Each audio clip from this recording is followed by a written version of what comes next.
Buenas tardes. El despacho jurídico Cachón Barreiro les da la más cordial bienvenida a su programa Jurídico Digital. Soy la abogada Delia Barreiro y es un gusto poder presentarles el programa del día de hoy.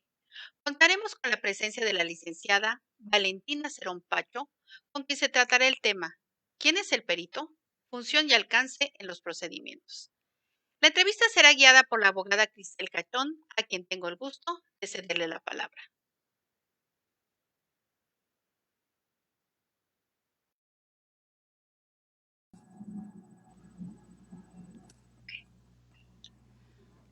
Muy buenas tardes, soy la abogada Cristel Cachón y como bien planteó la abogada Delia Barreiro, esta tarde abordaremos el tema ¿Quién es el perito? Función y alcance en los procedimientos.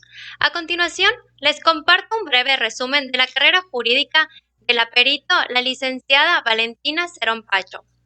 De septiembre 2010 a agosto 2015, fungió como auxiliar administrativo en el Juzgado Segundo de Distrito del 14º Circuito del Poder Judicial de la Federación, en el Tribunal Colegiado en Materias de Trabajo y Administrativa del 14º Circuito del Poder Judicial de la Federación y en la Fiscalía General del Estado de Yucatán en el área de servicios periciales. Y de septiembre 2015 a la fecha funge como directora y fundadora en el despacho pericial Grafose. Es licenciada en Derecho por la Universidad Marista de Mérida y es titulada de la especialidad en grafoscopía, documentoscopía y dactiloscopía del Colegio Libre de Estudios Universitarios de la Facultad de Criminología y Criminalística con sede en la ciudad de Puebla. En julio a octubre del 2018, cursó el diplomado en técnicas especializadas para el seguimiento de delitos en la Universidad a Distancia de Madrid. Cuenta con un diplomado en tecnologías en pericias grafocríticas de la Universidad Harvard y reconstrucción forense especializada. Y actualmente se encuentra cursando el curso de experto universitario en falsedad documental impartido por la Escuela Internacional de Criminología y Criminalística con sede en España en su modalidad en línea.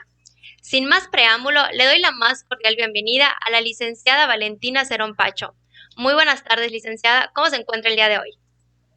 Hola, muy buenas noches, abogada. Pues muy contenta por la oportunidad y el espacio de estar aquí para poder platicar de un tema que, como bien dices, no únicamente estudié, ¿no? Pues la especialidad en estas tres materias de grafoscopía, documentos y dactiloscopía, sino que realmente es una materia que realmente apasiona, ¿no? Es muy apasionante porque si vemos lo que realmente significa, es coadyuvar en los procedimientos judiciales para encontrar la verdad objetiva de los hechos. En el caso de las materias de las que platicamos, realmente saber qué pasó en el tema de la identificación de escritos, manuscritos, firmas, falsificación de documentos, alteración. Entonces, pues yo estoy muy contenta, muchísimas gracias y pues muchísimas gracias a todos los que nos están viendo el día de hoy. No, pues muchas gracias, licenciada. Se nota su pasión por el tema y todo el entusiasmo que pone en su trabajo. Ahora, muy bien, licenciada, ¿podría decirnos por qué es importante que el licenciado en Derecho conozca acerca de la prueba pericial y las funciones del perito? Claro, me gustaría contestar esta pregunta primero con una frase, ¿ok? Esta frase la escribe un perito en Estados Unidos de apellido Osborne a mediados del siglo pasado, un perito en documentos cuestionados, ¿no? Él más o menos decía, porque lo voy a parafrasear, que una simple firma puede representar miles y millones de dólares. Y cuando cada una de estos pequeños trazos que componen una firma pueden llegar a valer miles y millones de dólares, es completamente natural y normal que se estudie cada parte, cada pequeña zona del trazo en todas y cada una de sus partes. ¿A qué voy con esto, no? Que cuando hablamos de la identificación de documentos, de la falsificación de manuscritos y firmas, sobre todo en títulos, en documentos, en escrituras de propiedad, pues involucran muchos temas. Se involucran temas que tienen que ver con el patrimonio de las personas, Correcto. con la libertad, ¿no? Y esto tenemos pues es sumamente bueno que por medio de una prueba que tiene un sustento científico, un sustento epistemológico, como es la prueba pericial, pues sea muchas veces la base en los juicios para saber qué pasó, ¿no? Estamos hablando de que, por ejemplo, hay una persona que pide prestado, no lo sé, vamos a hablar 10,000 pesos, ¿no? Y el llena el pagaré por 10,000 pesos, firma esta persona y ya está, ¿no? Y de repente le llega una demanda que la persona no ha pagado, pero de repente llega el documento que son 100,000 pesos lo que debe, ¿no? Entonces, ¿cuál es la verdad objetiva? La verdad objetiva es que la persona dice, jura y perjura, que ella pidió prestados 10,000 pesos, que ese pagaré no ha sido firmado, ¿no? Entonces, ¿qué es importante? Que decimos, bueno, dentro de la materia sabemos que tenemos varias probanzas, ¿no? Y una de estas es la pericial, tenemos el sustento científico para comprobar y demostrar al juez qué pasó con una metodología. ¿Qué es importante? Y aquí el cuestionamiento. ¿Bastará con el simple hecho de saber que existe la prueba pericial o necesitamos tener una planeación previa como abogado litigante con nuestro perito y formar una alineación técnica jurídica para lograr comprobar qué es lo que queremos demostrar y que el juez tenga todos los elementos para dar este valor? Para contestar tu pregunta, que no basta con tener la razón, hay que saber demostrarla. Podemos tener la razón y podemos tener a nuestros clientes ahora sí que sufriendo, porque un tema que es vigente, que existe desde que existe la humanidad y que va a seguir, es el tema de la falsificación, ¿no? Entonces, ¿por qué es importante que lo conozca? Porque para una buena defensa, para un buen procedimiento, necesitamos saber que tenemos que ir de la mano con nuestro perito, porque es una materia que tiene un sustento epistemológico, ¿no?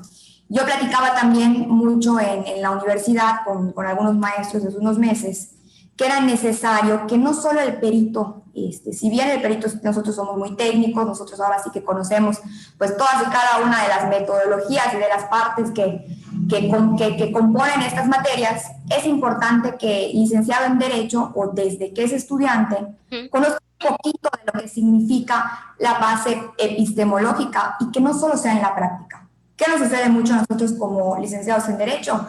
Que aprendemos en la escuela las materias procesales, aprendemos así como que, pues todo lo que tenemos en el plan de estudios, pero prácticamente nos dicen, cuando salgas a la calle, es cuando vas a aprender todo de verdad, ¿no? Y es muy cierto. Pero cuando estamos hablando de una ciencia, como es el tema de las periciales, no basta con verlo con la práctica. Es necesario que también el licenciado en Derecho conozca para saber bien elegir con qué perito trabajar, si vamos a fungir como servidores públicos en un juzgado, saber bien o saber reconocer cuando un dictamen es dogmático, cuando un dictamen realmente hace lo que dice que hace, ¿no? Cuando uno está diciendo muchísimas cosas y en realidad no lo está cumpliendo. Y así, y nos podemos ir y nos podemos enfocar en esta pregunta por muchísimo rato más, pero con la frase de que no basta con tener la razón, hay que saber demostrarla, y eso viene por parte de una estrategia que inicia desde antes del desahogo de la prueba pericial, en donde está involucrado el licenciado en Derecho. Muchas gracias, licenciada. Y sí, como bien mencionó, no solo es tengo la razón, es bueno, lo puedo comprobar y como tú decías, ¿no? O sea, la parte de la falsedad, y sí tienes razón, o sea, muchas veces en la carrera nos enseñan, bueno, afuera, cuando termines vas a aprender, pero esta parte que es una ciencia, pues sí, es importante que nosotros como licenciados en Derecho, pues sepamos un poco más de ella. Muchas gracias y por dar ejemplos bastante concretos, que le haya quedado claro a toda la audiencia. Ahora bien, licenciada, ¿quién es el perito y cuándo lo necesitamos en un procedimiento? Ok, bueno, pues el perito, como lo hemos visto en los códigos, como lo definen, si entramos a la página del Tribunal Superior de Justicia, también está en el catálogo de servicios el registro de peritos, y ahí se define muy bien. Pues yo puedo resumir como la persona que tiene la formación y la capacitación y la experiencia en una ciencia, técnica o arte que escapa a la cultura del conocimiento normal de las personas, ¿no? Su función principal es ilustrar al juez en un procedimiento acerca de la verdad objetiva de los hechos. Sin embargo, nosotros estamos muy apegados a la Sociedad Internacional de Peritos en Documentoscopía. Esta sociedad internacional, pues, es ese grupo de personas que cada determinado tiempo se reúnen y van aprobando o van aprobando, dando a conocer nuevas técnicas, nuevas metodologías y todo. El presidente es un colombiano, de apellido Velázquez Posada, y él hace poquito dijo en una plática que si bien nosotros tenemos la función de ilustrar al juez, el ámbito de la pericial, o sea, del perito, va mucho más allá, ¿no? Muchas veces me han hablado de universidades, de escuelas, inclusive para saber llegar a manuscritos anónimos, y para saber, bueno, aquí quién escribió esta carta, quién escribió esta nota amenazante, este examen, ¿no? Entonces, nuestra función principal es ilustrar al juez, pero nuestro ámbito de aplicación puede ir mucho más allá. ¿Cuándo lo necesitamos en un procedimiento? Siempre que necesitemos verificar hechos que requieren conocimientos técnicos o científicos, que como te había comentado hace un segundito, escapan al conocimiento o a la cultura general que pueda haber en un licenciado en Derecho, en este caso de un juez.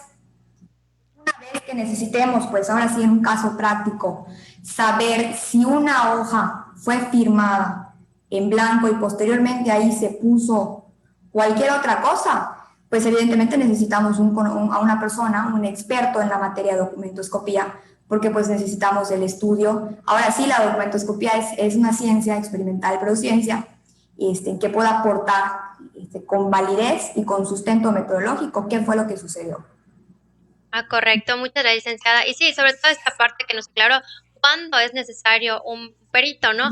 Porque pues muchas veces, por ejemplo, en un cliente llega y como abogado le decimos, bueno, es que en esta parte necesitamos presentar una prueba pericial, pero no, se ve que no es mi firma o se ve que yo lo firmé y que después le pusieron, bueno, sí, tal vez usted lo sepa o tal vez sí yo lo puedo ver claro, pero yo no soy perito, yo no soy experto. El perito es el experto en la materia, quien debe conocer. Entonces, es de ahí cuando se requiere de un experto que pueda identificar y decir, ¿sabes qué? Sí, efectivamente se firmó y después se plasmó algo más en el documento. Muchas gracias, licenciada. Ahora bien, siguiendo por esta línea de ideas referente a la prueba. ¿Qué es la prueba pericial? Pero ahora sí, como te acababa de comentar, la prueba pericial consiste cuando el experto en determinadas materias ilustra por medio de un dictamen pericial conocimientos al juez acerca de un hecho determinado que forma parte de la litis en un procedimiento. O sea, por ejemplo, te voy a contar un caso que sucedió hace unos años. Llega una persona a un cliente con el que yo trabajando y dice, bueno, a mí me están demandando por esto, por lo mismo que te había comentado hace unos minutos, ¿no? O sea, me están diciendo que debo 45,000 pesos y en la vida he pedido prestado eso, no es mío, no lo firmé, y tienden a lo mejor las personas a confundirse, que dices, probablemente sí lo firmaste, pero pues no te acuerdas porque no es la cantidad que te prestaron, ¿no? O a lo mejor ya ni con la persona que te está demandando.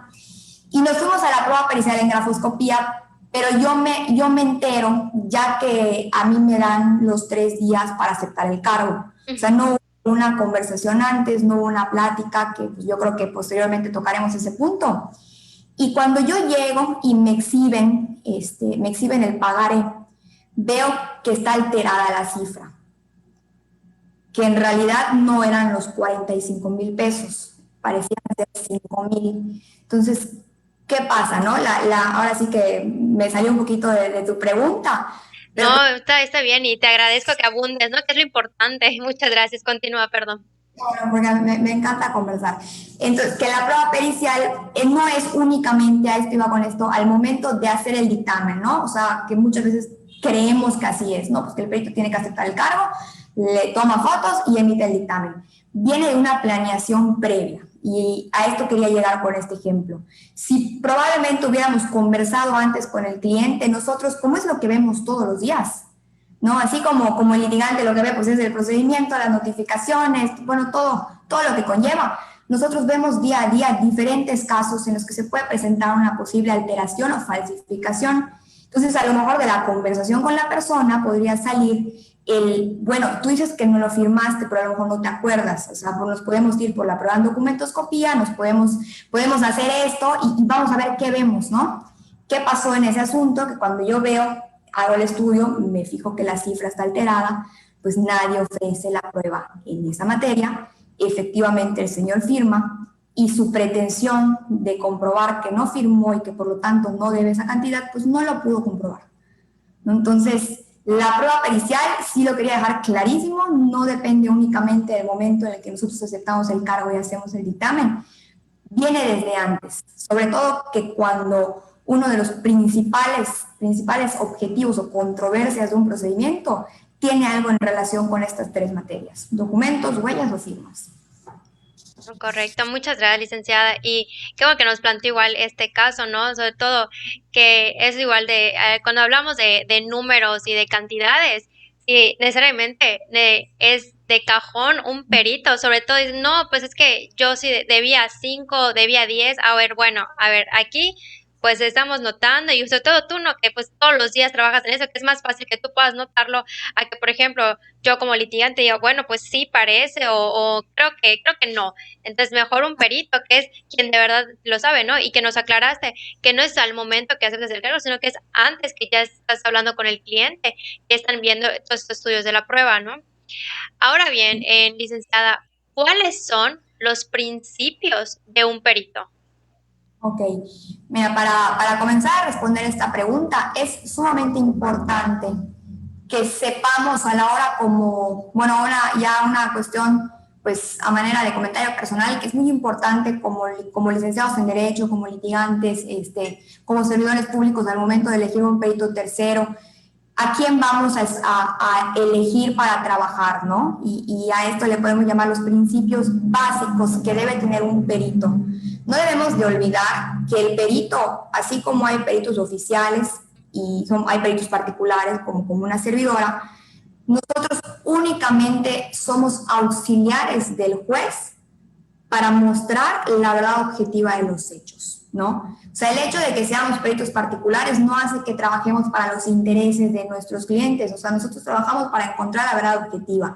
Y si nuestros clientes realmente están defendiendo esta búsqueda, aquí entra lo que comentaba al principio, ¿no? Es lo verdaderamente apasionante, buscar el qué pasó, porque no deja de ser este trabajo de investigación, ¿no? Entonces, los principios del perito yo los nombraría primero que nada como independiente, o sea, no trabajamos para los intereses, trabajamos a manera de auxiliar en un procedimiento para buscar esta verdad y demostrarla con sustento epistemológico y científico. ¿Qué otra cosa? Algo que sucede, que puede suceder seguido, la atención personalizada a cada caso. Realmente, pues, como el trabajo de mis colegas los licenciados en Derecho puede llegar a ser muy exhaustivo, sobre todo por el tema de los términos, ¿no? O sea, que son, yo considero que son súper bondadosas a la hora de dar términos, como es la materia laboral, que nos fijan términos para rendir un dictamen 2 meses, pero está la mercantil que nos da 5 días, ¿no? Y así como hay temporadas en las que tenemos todo el tiempo del mundo para dedicarnos al dictamen, pues hay temporadas que estamos rebosando de trabajo. ¿A qué voy con esto? Que tenemos que dar atención personalizada a cada caso. ¿Por qué? Porque en mi dictamen yo no debo usar, pues, coloquialmente, machotes formatos que luego cuando se exhiban por la falta de tiempo sale el nombre ahí de un juicio de hace 2 años, ¿no? ¿O por qué? Porque todos esos errores, al ser un dictamen pericial, es un estudio científico.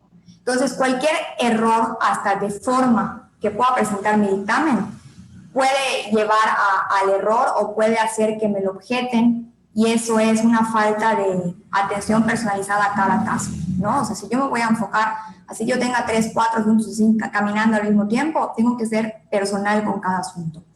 Otro principio es, pues, la responsabilidad. No me pueden comer los términos, no se me pueden olvidar mis términos para aceptar el cargo, no me puedo asomar a audiencia si en mi equipo. Yo tengo que estar preparada para todo. Por ejemplo, a veces nos avisan y nos dicen, no, pues por favor preséntate en progreso, ¿no? O sea, significa que voy a agarrar mi coche, que voy a salir y que no tengo tan cerca aquí la oficina para agarrar mis cosas. Es una firma licenciada de grafoscopía y llegamos y pues no había firme huella. Y pues si es diligencia de muestra de escritura, pues hay que tomar la ficha de cada dactilar. Entonces, responsable, tenemos que estar preparados para todo. Si tenemos una diligencia, tener el stock de que nos pueden pedir otra cosa, de estar muy pendiente de los términos. Es algo que parece muy sencillo, pero se nos puede ir y no se nos debe ir. Otro principio que yo llamaría objetivos, así como a los licenciados en Derecho, pues los temas en los que estamos involucrados pues son controversiales, ¿no? Son temas en donde hay libertades, donde hay patrimonio, donde hay custodias, o sea, hay mucho, ¿no? Y no debemos de dejarnos de llevar por nada de eso. Nosotros tenemos que ser objetivos y tener muy en claro cuál es nuestra única función. Nosotros como peritos no podemos salirnos de lo que es nuestra competencia, de nuestras funciones, nos tenemos que delimitar únicamente a ellas. Y de esta manera vamos a hacer un mejor trabajo y más eficiente. Y por último, yo creo que la más importante, y va de la mano con el independiente, es que somos imparciales. Nosotros no debemos trabajar ni a modo, debemos de trabajar en el sentido en el que está la verdad de las cosas. Entonces yo creo que aquí podemos englobar los principales principios que debe tener un perito, y de acuerdo a esto, pues vamos a disminuir el margen de error de estas ciencias, ¿no? Porque tanto para la criminalística y todas sus ramas, siempre hay un margen de error en los estudios. El que diga que no iría en contra de los principios de la ciencia. ¿Qué puede pasar? Que este margen de error lo vamos a disminuir mientras más actualizados estemos y mientras mejor trabajemos cumpliendo con estos principios. Una de las principales errores que podemos cometer como peritos, pero que yo creo que puede suceder, es decir que somos infalibles. Es decir, no, vamos a trabajar este caso y 100% seguro que lo vamos a ganar. No lo sabemos, ¿no? Y en mi dictamen pericial es 100% certero. Estamos yendo en contra de la ciencia. Hay un perito que la verdad me encanta estar presente en sus videoconferencias, es un perito peruano, se llama Teobaldo Aguilar, lo recomiendo mucho, está muy enfocado en el análisis de las tintas, ¿no? De las tintas. Y él decía, no me creas, cuando yo rinda mi dictamen, compruébalo. Entonces, yo creo que todo este tipo de cuestiones que rodean el principio del perito implican muchísimo a la hora de lograr la verdad objetiva. Perfecto. Muchas gracias, licenciada. Y sí, mira, como bien mencionas, siempre que se busca en el perito, ¿no? La verdad objetiva, que son imparciales. Lo que pasa, siempre que hay las pruebas periciales en un asunto, en un caso, hay más de hay dos peritos involucrados, luego ves un tercero que es el que presenta el juzgado, ¿no? Pero ¿qué pasa? Dices, bueno, es que es el perito de mi contraparte. Bueno, yo te contacto con mi perito y esto me recuerda mucho a una entrevista pasada que hice con el presidente de notarios, que dice, no, o sea, no puedes decirle a tu cliente que voy a ir con mi notario. O sea, no, nosotros no trabajamos a la par con despachos. Podemos tener un contacto mayor porque nos caen más asuntos con ellos o cualquier cosa, pero no quiere decir que somos el notario de esta persona, no somos el perito de este despacho, ¿no? O sea, porque siempre tiene que caber la imparcialidad, sobre todo la ética y la moral al momento de trabajar. Y qué bueno que lo mencionas y que lo recalcas bastante claro, para que igual la gente que nos está viendo sepa que pues puedes estar en confianza que al momento que se está contratando un servicio pericial con un particular, en este caso puede ser contigo en Grafose, sientan la confianza de que va a ser un estudio personalizado, va a haber una imparcialidad, de que no se va a estar buscando ni manejar por ejemplo, una huella o una parte de tinta para que todo sea a favor, no, o sea, que realmente es un estudio científico especializado y que el resultado va a ser imparcial. O sea, no ¿para qué se quiere buscar con una pericial? La verdad. Y no se puede llegar a la verdad si hay una imparcialidad y se altera una prueba, ¿no? Pero qué bueno que lo menciona licenciada, y sobre todo, ¿no? Que es muy importante los principios de los peritos que se debería de tener, ¿no? Muchas gracias. Ahora bien, ¿cuáles son las principales funciones del perito en un procedimiento? Ok. Bueno, pues esta pregunta es muy interesante porque a mí me ha pasado que he conversado con abogados, abogadas, y me dicen, oye, yo no sabía que podíamos trabajar esto contigo, ¿no? Y tiene mucho que ver con las funciones. Y principalmente, ahí me voy a pasar de coloquial, explotar en lo más que se pueda al perito desde una planeación previa al ofrecimiento de la prueba, y que el perito al mismo tiempo no se salga de su competencia. ¿Qué quiere decir esto? Nosotros no tenemos por qué decir ningún tipo de análisis jurídico. Nosotros somos los técnicos y ya.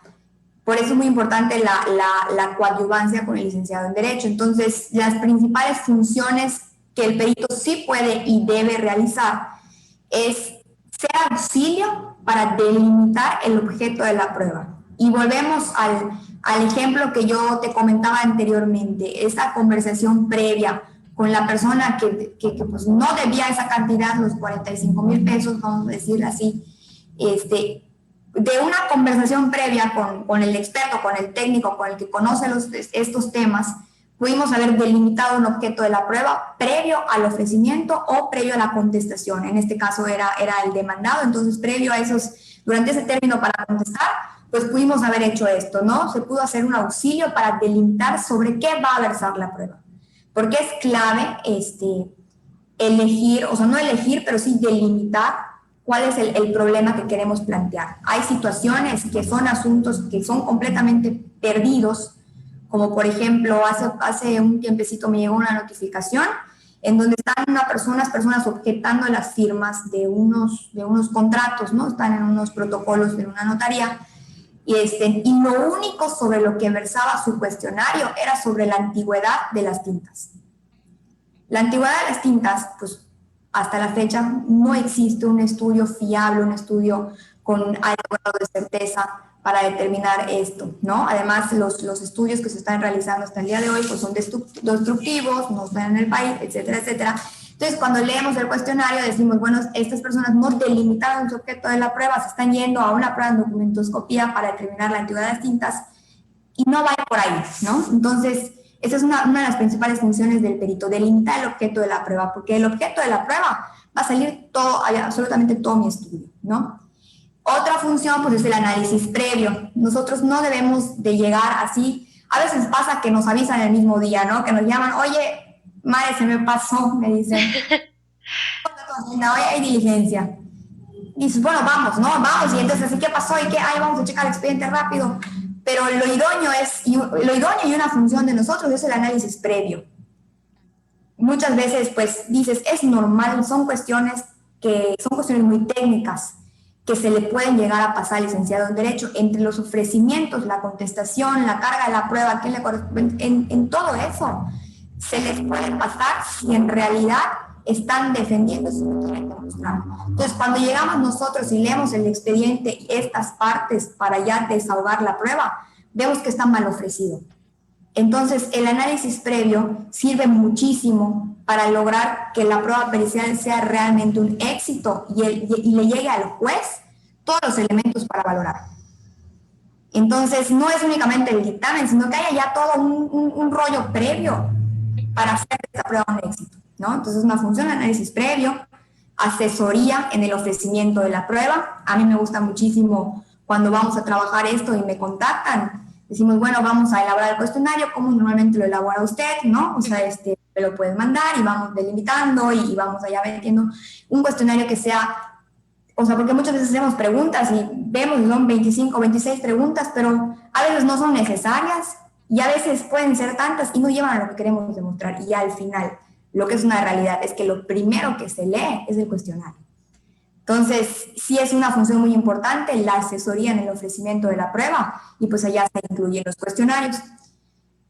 Pues también construcción en la teoría del caso. En materia penal, nosotros también deberíamos también fungir como asesores para la construcción de la teoría del caso. Desahogo de la prueba, el desahogo de la prueba pericial en todas las materias, no únicamente es ir a tomar las fotos, ¿no? O sea, incluye todas las diligencias, las comparecencias. Muchas veces hay procedimientos, hay juicios que el documento dubitado está en un lugar y los indubitados están en el registro civil, están en el están en tal, o sea, ir a todas y cada una de las diligencias, tomar las mejores fotografías, los mejores estudios y llevar a cabo una correcta muestra de escritura. La muestra de escritura, la diligencia de muestra de escritura y firma y toma de la ficha de cadastral también es un tema completamente distinto que nos podríamos llevar un buen rato platicando de pero también es una función del perito, llevar una verdadera muestra de escritura. Otra función, pues ahora sí que es elaborar el estudio pericial, rendir el dictamen, desahogar el dictamen en audiencia y también asesorar en la objeción de un dictamen contrario. Si estamos hablando de que un dictamen contrario va en contra del verdadero sentido de la situación de las cosas, como está, o sea, que digamos que un documento no está alterado y el dictamen contrario dice que sí, pues hacer una objeción, porque como todo estudio científico y estudio técnico, si nosotros vamos en contra de la verdad, se va a hallar esa falta la verdad en un estudio científico como es el dictamen. Entonces yo creo que estas son las principales funciones. Nosotros no nos debemos de salir de estas. Sí creo que hay muchas de estas funciones que no son explotadas como tal en el momento, sobre todo en el ofrecimiento de la prueba. Correcto. Y muchas gracias, licenciada. Y cómo esta parte, ¿no? De las funciones del perito en el procedimiento van de la mano con los principios. O sea, los principios no se pierden en ninguna parte del procedimiento, ¿no? Porque al momento, como ven en tu ejemplo que tocaste, ¿no? De que dan dos resultados periciales y uno dice que sí es falso y otro dice que no es falso. Bueno, al final, en el momento de hacer la prueba científica, se va a ver quién realmente no estaba haciendo su función, ¿no? Quién estaba haciendo esta parte de la imparcialidad y llegar a la verdad, que es lo que que se quiere y en el peritaje y es lo que se espera. Y pues sí, y este ejemplo que dio, sí, es clásico, ¿no? Que siempre un peritaje te da un resultado derecho y otro te da izquierda. Entonces, ¿quién tiene la verdad? Bueno, ¿quién hizo realmente el estudio científico? Que luego eso pasa, que dicen, no, es que él trajo a su perito, es que él está con el perito, o sea, no, o sea, el perito es imparcial, el perito busca llegar a la verdad. Como igual mencionaste al principio, o sea, él es un procedimiento científico, no va a ser 100% certero, o sea, va a haber alguna variable, por eso los peritajes no son iguales. Entonces, eso igual la gente lo tiene que saber, o sea, no porque mi pericial diga una cosa, quiere decir, no está mal, no sabe, no, es una prueba científica, o sea, puede haber variaciones, y qué bueno, igual que lo mencionaste, ¿no? Para que la gente sepa que es por eso que puede haber ciertas variaciones, pero no quiere decir que el perito no sepa o que no esté siendo imparcial, ¿no? Para agregar un punto a lo que nos comentas, cuando un dictamen son contrarios, puede ser por dos puntos. El primero, que no vamos a ahondar en este tema, que es pues no el dolo de la mala fe, pero el hecho de que vamos a trabajar para buscar la conclusión contraria, ¿no? A lo que es, ¿no? Pero hay otro que yo creo que ese puede ser el verdadero problema de lo que hoy sucede. Este otro punto lo podemos dividir en dos partes. El primero es que el perito no tenga la preparación suficiente. ¿No? Cada determinado tiempo la sociedad internacional aprueba nuevos métodos o reitera qué métodos nos va a disminuir el margen de error. Por ejemplo, para la grafoscopía nos dicen, bueno, el método grafonómico es uno de los que más alto grado de certeza tienen. ¿Por qué? Porque el método grafonómico estudia a la firma como un acto humano, no la estudia como pues un trazo dibujado en papel. Pero si un perito y dice, no voy a estudiar esto, porque yo me enfoco en el método grafométrico y sigo con una metodología obsoleta, que inclusive por la comunidad internacional ya fue determinada como tal, evidentemente tu conclusión no va a ser la correcta. Y eso yo creo que es algo que puede suceder mucho. La falta de preparación del perito nos puede llevar a conclusiones erróneas. Y muchas veces por eso nos podemos encontrar tanto dictamen contradictorio, como le comento, sin tocar el tema del dolo o algo en las conclusiones, la falta de preparación. Entonces al no prepararnos, al no actualizarnos, pues no sabemos qué método ha sido comprobado, qué método se reitera como, pues ahora sí, como el más idóneo, qué estudios puedo yo hacer, todo eso, ¿no? Entonces eso sí puede aumentar el margen de error y que hoy en día lo tengamos. Y otro punto muy importante es, pues nosotros hacemos el estudio científico, pero se valora por un licenciado en Derecho, el perito de peritos, que es el juez. Pero entonces, si en los juzgados no se ponen al día de cuáles son las metodologías, cuáles son los estudios aprobados por la comunidad científica, al llegar los dictámenes contrarios, pues tampoco podemos ir viendo, bueno, este perito no está usando el método más actualizado, no está usando el método actual, la doctrina que utiliza es obsoleta. Una vez en una audiencia nos tocó, bueno, yo fui perito tercero, si no me equivoco fue como en el 2016, me dieron los dictámenes contrarios, pero ya que yo me inclino a una conclusión, me fijo que el otro dictamen, pues se basa únicamente en un libro. Y ese libro era un manual que salió alrededor de 1980 y nunca más se actualizó. Entonces, en plena audiencia, cuando estaban en el contrainterrogatorio, pues los que ofrecen esa pericial me empiezan a preguntar Y yo dije, "Ciencia, es que este libro pues, ya tiene 30 años, no ha sido actualizado. El margen de error de este dictamen pues es muy grande, Enorme, ¿no?" claro. Exactamente. Entonces sí, era nada más para completar los comentarios que estábamos haciendo. Pero sí, por ahí va. No, sí, y qué bueno que igual que lo mencionas, ¿no? O sea, porque la actualización es necesaria, y no solo en la parte de tú como perito, igual yo como licenciada en Derecho, o sea, si no estamos actualizados, si no estamos estudiando, o sea, va a venir alguien que sepa más y aparte va a evidenciar que, pues bueno, ¿qué es lo que se busca al final? Que estén con nosotros porque tienen la confianza de que sabemos que estamos actualizados. Y si al final va a pasar como en tu caso, ¿no? Que tú eres el perito tercero y que te diste cuenta, obviamente, de este error, o sea, de hace más de 30 años, o sea, qué terrible, ¿no? Pero muchas gracias por contarnos esta anécdota, licenciada. De Ahora, nada. vamos de la mano con esta parte de los peritos, ¿no? ¿Cómo puedo elegir a un perito con el que trabaje en una prueba? ¿Cómo lo puedo elegir? Bueno, pues yo creo que va un poquito de la mano de los principios a la hora de elegir a alguien para trabajar. Lo primero que va mucho de la mano también con esta última pregunta es que sea un perito actualizado, ¿no? Actualizado de que, bueno, si estudiaste en el 2012 y hasta la fecha, pues no has acudido a ninguna conferencia, no has ido a ninguno de los ciclos de la Sociedad Internacional que se reúnen cada 2 años, que hacen reuniones previas, no has asistido, por lo tanto no sabemos qué tan enterado puedes estar de estos nuevos estudios que se aprueban ahí, Claro. ¿no?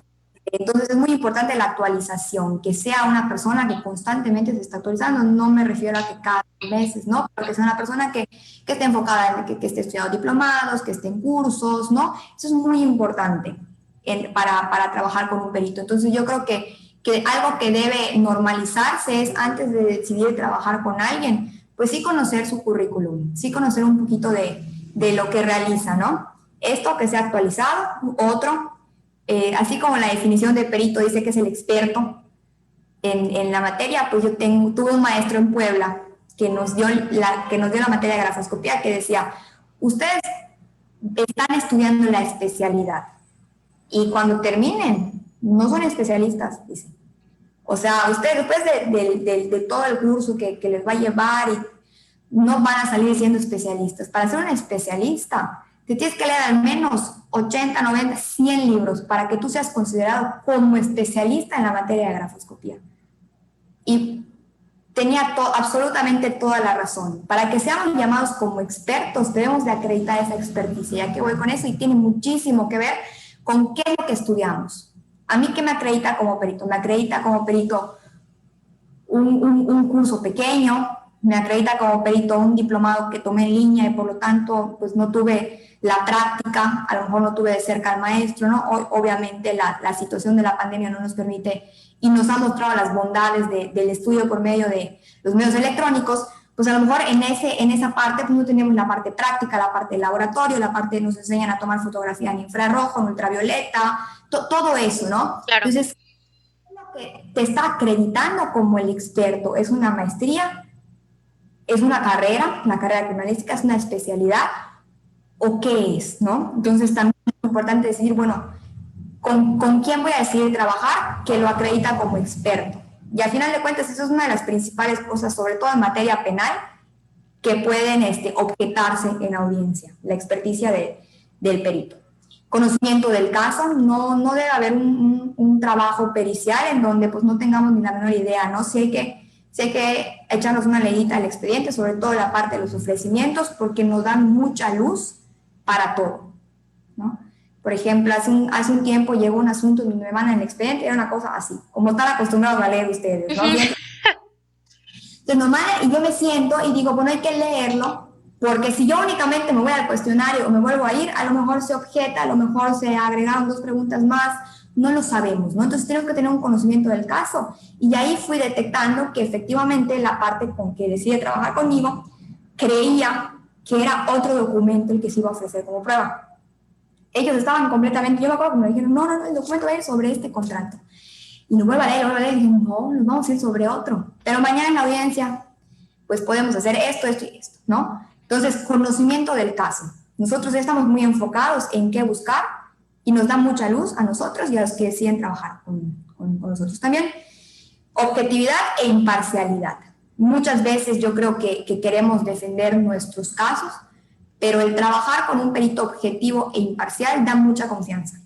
Da mucha confianza decidir trabajar con alguien que tenga esa visión y tener todos los elementos y la oportunidad de conocerlos. O sea, platicar antes con el perito que deseo trabajar, como te comentaba, para saber si cumple con todo esto. Yo creo que es muy importante. Y sería la clave para escogerlo, porque como te comento, en la prueba pericial no es el dictamen. Hay muchísimo más que se involucra para lograr que el dictamen le otorgue todos los elementos para valorar al juez o el desahogo del mismo. Correcto, sí, el licenciado tienes toda la razón, ¿no? En esta parte, el cómo elegir es ¿por quién te vas? ¿Por el que está actualizado? ¿El que conoce? ¿El que ya está empapado en el tema?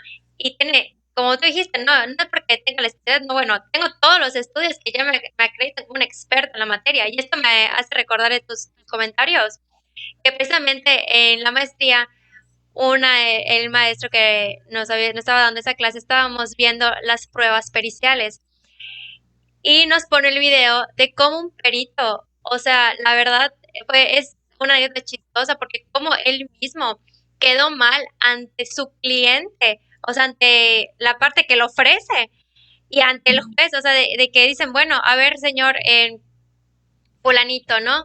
En cómo se acredita, ¿no? Porque primero hay que hacer la acreditación de tu perito, ¿no? Para que puedas decir que, bueno, sí, en lo que yo estoy diciendo, el dictamen que me está dando es el cierto y es el verdadero, ¿no? Y así, yo estudié en una especialidad donde que del 2008, ¿no? 2007, era una cosa así que yo tenía muchísimo tiempo que había estudiado, bueno, ok, ¿tiene algún otro curso de actualización? No, ese fue el último que tomé. Bueno, ¿y en qué fecha estamos? O sea, era un caso del 2018, no eran ya más de 10 años que el perito, o sea, ya había dejado, o sea, aunque él esa especialidad que había tomado hace 10 años, ya él se sentía que ya estaba listo para poder seguir en el ruedo pericial, ¿no? Y eso la verdad me causó mucha risa porque dije, bueno, ¿cómo, cómo ellos mismos se exhiben, ¿no? Y que eso es muy importante, de que tú tienes que saber, sobre todo como abogado, ¿no? Tú tienes que saber a qué perito vas a ofrecer y que tú puedas sentirte tranquilo de que el que estás ofreciendo es alguien que conoce del tema, que realmente está haciendo una investigación científica, ¿no? O sea, y que realmente lo que va a presentar me va a ayudar en mi caso, no me va a perjudicar y que además es lo más cercano a la verdad, ¿no? Porque pues al final, como dijiste, que quién es el que tiene la verdad jurídica, pues ya el juez es el que decide, ¿no? Pero sí es muy importante el que yo pueda ofrecer a un buen perito y definitivamente hay que estar actualizados. Y si eso es lo que más confianza le da, y sobre todo como abogado, el que tú le puedas decir a tu cliente, bueno, conozco este perito, vamos a ofrecer este porque ya tiene tantas especialidades, ¿no? Está actualizado, va a las conferencias que como tú bien mencionaste, ¿no? Eso igual va de la mano, como siempre, yo no suelto la parte de los principios, ¿no? La objetividad y llegar a la verdad, que es lo más importante, ¿no? Muchas gracias, licenciada. Ahora, ¿cómo define el objeto de estudio de la grafoscopía, documentoscopía y la dactiloscopía? Ok, pues mira, el objeto de estudio de la grafoscopía es la identificación de manuscritos y firmas. O sea, si la notita de amenaza que se escribió pertenece o no al puño y letra de la abogada Crisel. La documentoscopía es conocer si un documento ha sufrido de alteración o de manipulación. Alteración y manipulación no es lo mismo, ¿no? Entonces, muchas veces se está usando, últimamente se está usando un término erróneo de la documentoscopía. Se ha estado usando en dictámenes la llamada criminalística documental, enfocando únicamente el objeto de estudio a un delito o a un probable hecho delictivo.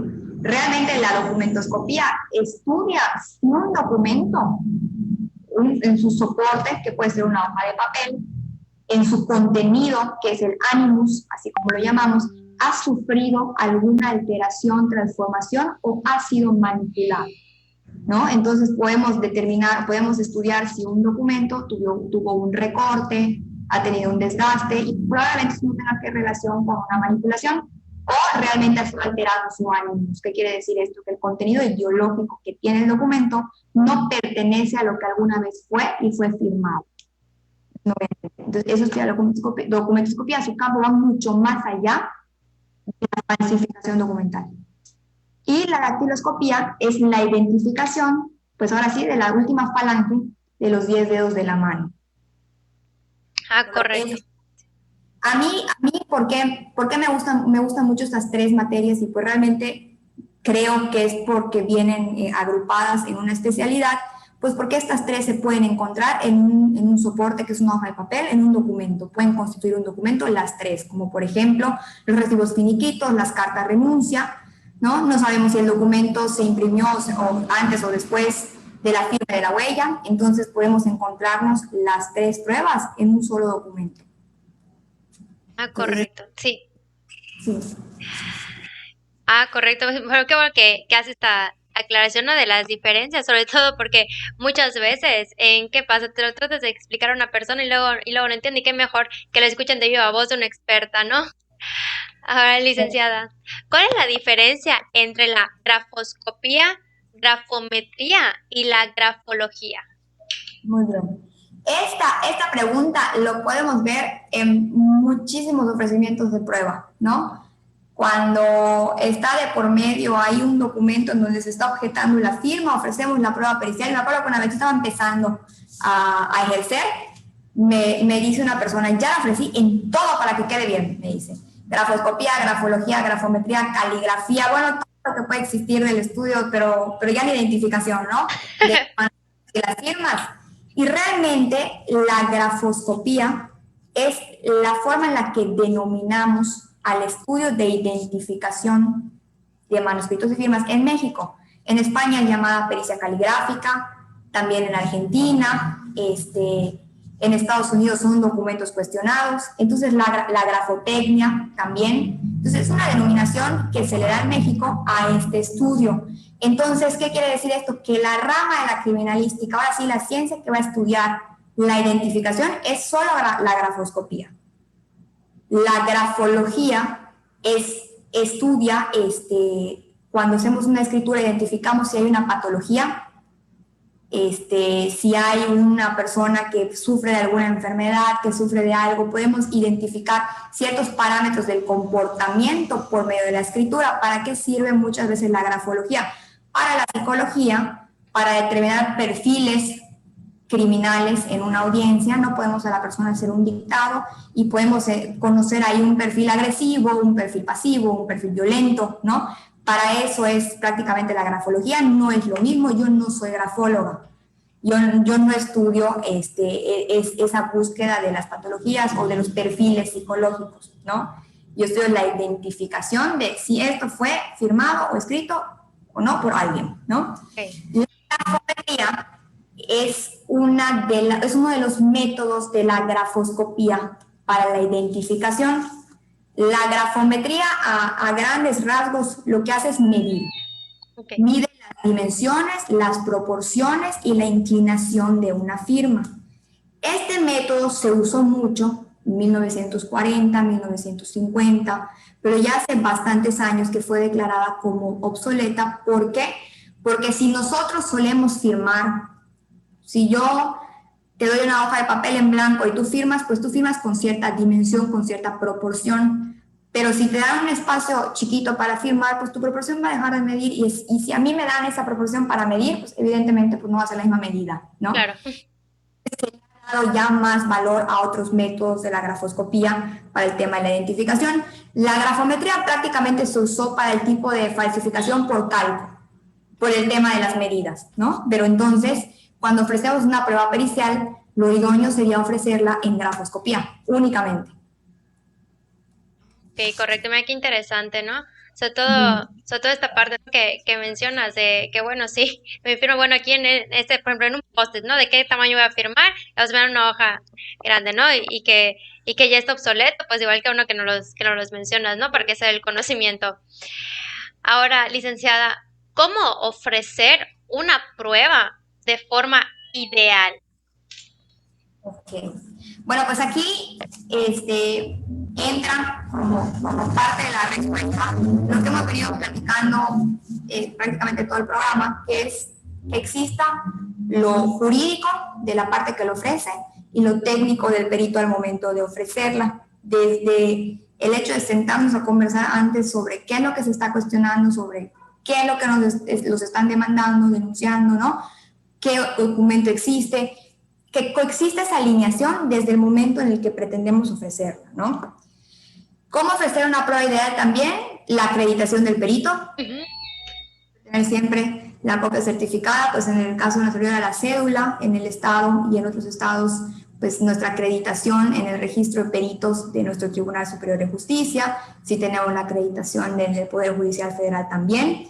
Entonces, ofrecerla es que exista lo jurídico y lo técnico de la mano, una correcta acreditación. Hay materias que si no se acredita el perito en ese momento, entonces puede ser objetado el ofrecimiento y ahí podemos perder la oportunidad de la aprobanza, ¿no?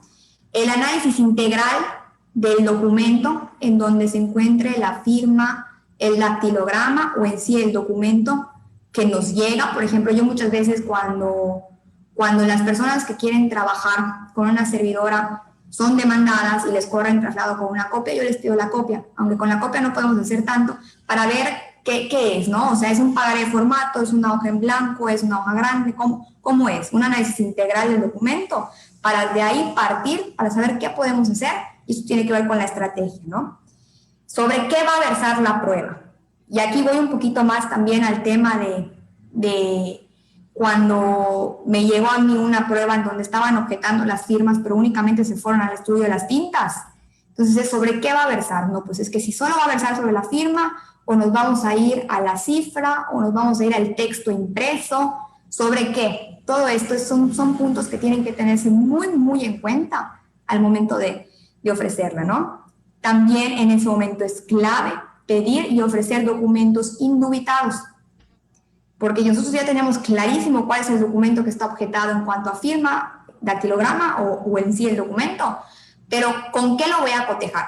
Una vez yo llegué a una prueba y me dicen, ya está en resguardo en el juzgado el documento objetado y el indubitado es la copia de la INE de la persona. Dices, la INE ya es firma digital, sumamente pequeña, en una copia no nos va a servir. Entonces, algo que preguntamos, que pregunto mucho cuando vamos a ofrecer la prueba es, ¿tienes documentos con los que vamos a confrontar? Porque a veces si la persona ya falleció, pues no tiene actuaciones en el expediente. Claro. Pues hay que investigar de qué año es el documento. ¿Es del año 2000?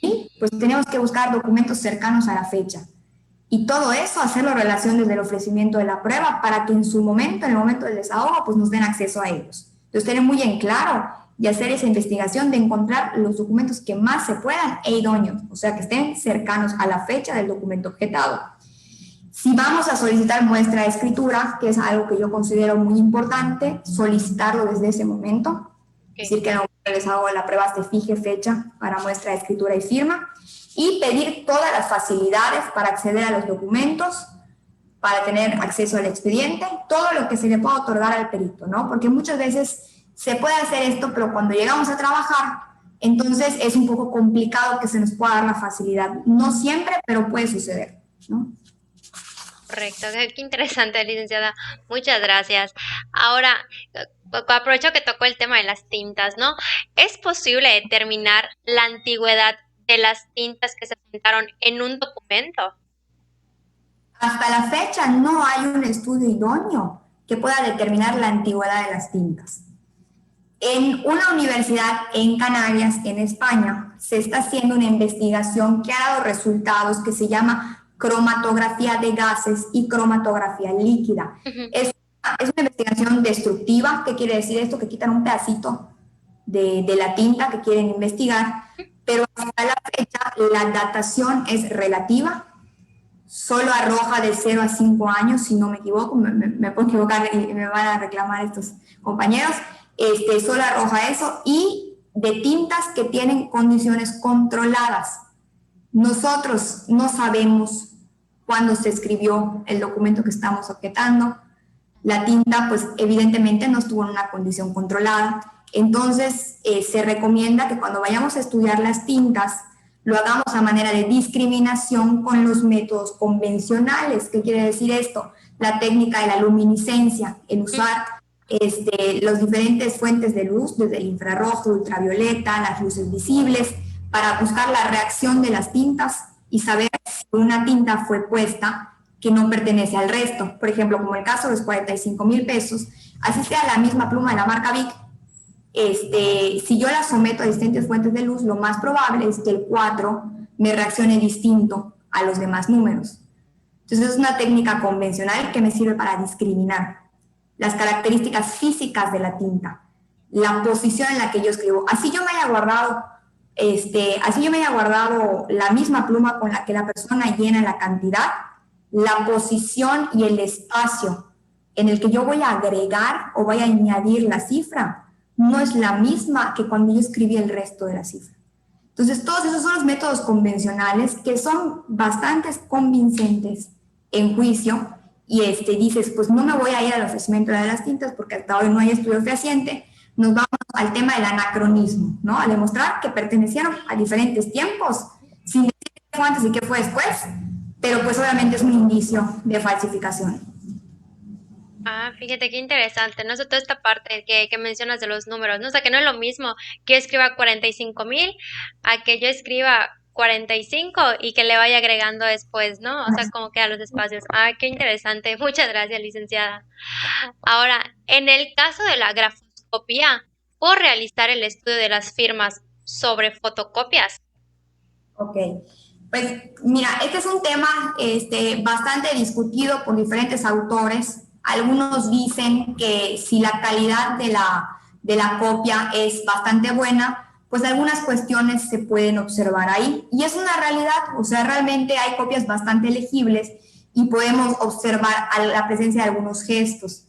Pero para este tema me gustaría contar un poquito del proceso de la firma. El proceso de la firma, el acto de firmar y escribir, es un acto consciente e inconsciente a la vez.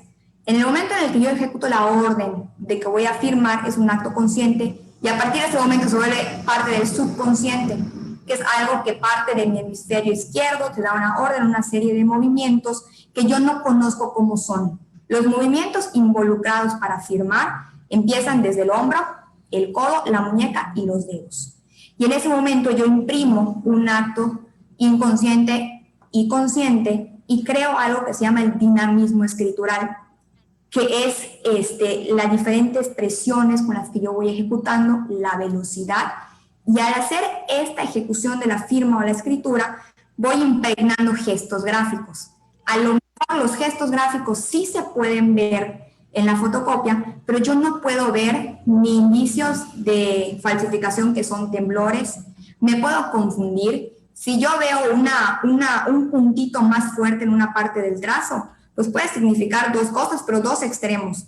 Puede significar detención por indicio de falsificación por escritura lenta, o puede significar una esquirla porque es una escritura demasiado rápida. Pero esto yo no lo puedo ver en una copia, ¿no? Entonces, para que sea una prueba idónea, yo necesito estudiar a la firma como un acto humano, como un proceso psicomotriz.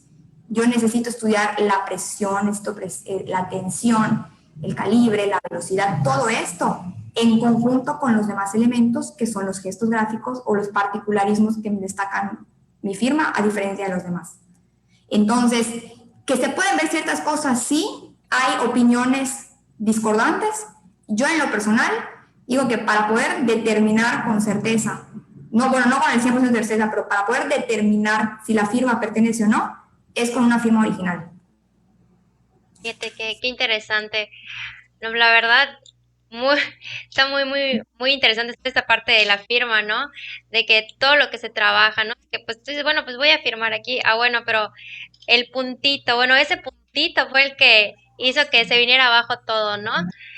Oye, qué interesante. Muchas gracias por darnos estos, la verdad, casos prácticos que la verdad sí ayudan a descifrar muchísimo mejor este tema. Ahora, muy bien, licenciada, ya para concluir esta parte de la entrevista, ¿cómo, cómo comprobar que se aprovechó un espacio en blanco y se utilizó una firma que previamente fue asentada? Ok. Para contestar esta pregunta voy a comentarla con un caso que hubo no en el estado de Yucatán, fue fuera, de una persona que firma una hoja en blanco. Esta es la hoja en blanco, está toda en mi mano, ¿no? Y firma aquí, en la parte de abajo, en una orilla, ¿no? Y aquí después le imprimen un texto. Si la firma fue puesta sobre una línea horizontal impresa, podemos determinar si hubo superposición de trazos, o sea, si la línea impresa se imprimió después, eso lo podemos ver con las partículas brillantes del vehículo de la tinta sobre la línea horizontal impresa. Si no, si la firma, como en el caso particular que te estoy comentando, fue puesta en una posición rara, ¿no? Acondicionamiento de la firma. ¿Qué quiere decir esto? Nuestro cerebro se ajusta a firmar en el espacio en el que nos designan. Y si nosotros tenemos un espacio para un párrafo para firmar, no vamos a firmar acá, vamos a firmar acá. Esto no es suficiente probablemente para acreditarlo, pero es un indicio. Otro indicio que encontramos es que cuando es una impresora láser, la impresión al láser deja polímeros de tinta microscópicos en toda la hoja de papel. Entonces, con microscopios se encontraron estos polímeros sobre la firma, que también es un indicio, ¿no? Entonces, hay veces que no hay forma de comprobarlo cuando es una impresión de inyección de tinta, cuando la firma mantiene la posición, cuando no hay entrecruzamientos, ¿no? Depende de cada caso en particular, pero es buscar los indicios. Los indicios pueden ser el recorte de la hoja de papel, la distribución de los márgenes, la alineación del texto. Si yo tenía un contrato de trabajo y la persona me firma acá con la firma horizontal y yo recorto e imprimo, la alineación basal que tiene esta parte de la impresión con esta no va a coincidir y es uno de los indicios más fuertes. Entonces es muy importante, y esto va de la mano con el principio de cómo vamos a atender esta prueba, vamos a ver cómo está la hoja de papel para ver qué podemos encontrar. Incluso cuando yo tengo asuntos de aprovechamiento de espacio en blanco, hasta no, o sea, veo cómo viene la hoja de papel, en la copia, cuando me lo dicen y empiezo a notar, bueno, hay que hacer esto, hay que hacer esto, hay que hacer esto. Depende mucho del caso en particular y cómo se encuentra ese documento. No sé si tu pregunta. No, sí, iba bastante claro, ¿no? Y qué interesante y esto que dices en la parte de una renuncia, que es clásico, de que les hacen firmar, las están entrando y les hacen ya firmar su renuncia, ¿no? Y en la hoja de papel, en la esquina. O sea, y qué interesante, ¿no? Esta parte de la tinta, ¿no? Por ejemplo, que la tinta de la impresora deja residuos, que pues a simple vista, pues tú no lo ves, ¿no? Y puedes decir, ah, no, pues ya la hice, ¿no? O sea, ya firmó, listo. No, pero qué bueno que nos comentas que existen esa forma de saber y de poder acreditar de que sí se premiaron esta parte en los espacios en blanco, ¿no? Pues bueno, licenciada, muchas gracias por haber sido parte de Jurídico Digital y habernos brindado esta excelente entrevista. ¿Algo más que desees agregar? Pues nada más reiterar el agradecimiento por la oportunidad de venir a platicar este tema y únicamente que pues yo espero que se contemple la forma de trabajar con los peritos desde antes del desahogo de la prueba para que cada vez se, pues se mejore, ¿no? Se mejore la usabilidad objetiva de los hechos y se hagan pruebas mejores, no solo los desahogos, sino pruebas mejores y listo. Yo creo que sería todo. Muchas gracias, licenciada. Y los invito a todos a ver la siguiente transmisión en vivo el sábado 21 de noviembre a las 7 de la tarde. Tendremos como invitado al maestro Pablo Loría Vázquez, con quien tocaremos el tema de transparencia y los datos personales en las redes sociales. Los invito a darle like a nuestra página de Facebook jurídico.cachonbarreiro y seguir la cuenta de Twitter jurídico cachón. Puedes ponerte en contacto con nosotros y agendar una cita a través del WhatsApp al 9992 420380 o al 9992 76 Asimismo, puedes enviarnos un correo electrónico a juridicocachón@gmail.com. Recuerda, nuestras huellas dactilares no se borran de la vida que tocamos. Muy buenas noches. Buenas noches.